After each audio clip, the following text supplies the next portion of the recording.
We talked about the Ukraine war. It has led to the displacement of millions. Around 8 million Ukrainians have crossed over to Europe. No hassles, no delays.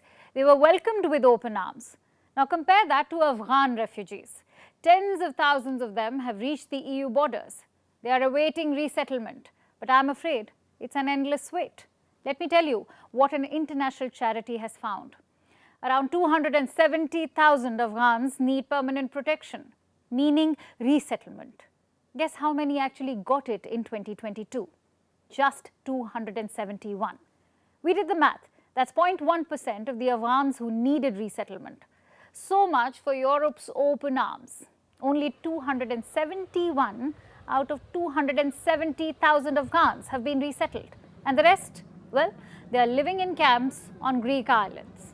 Quick side note, Greece is often called the gateway to Europe. It's the assembly point for most refugees, but their camps are horrible. This charity's report describes them as prison-like. It also accuses the EU of staggering neglect.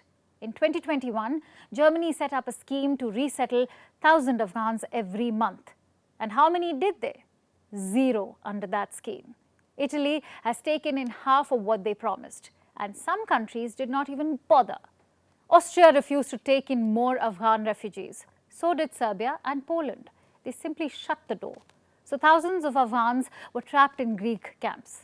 Their living conditions are bad, but their mental health is worse. Around 90% of them reported anxiety.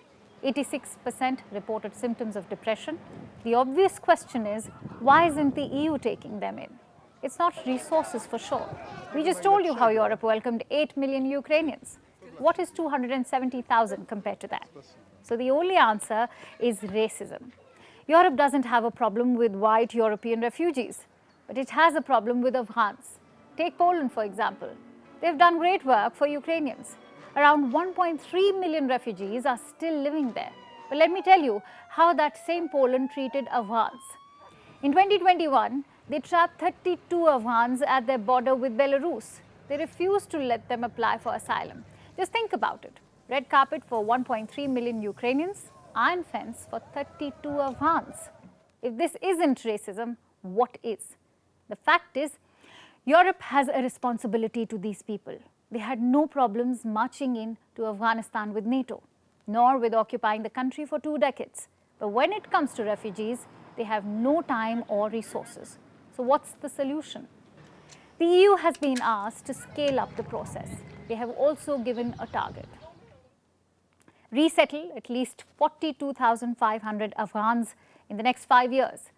Ideally, it shouldn't take that long, but knowing the EU, even that target is impossible.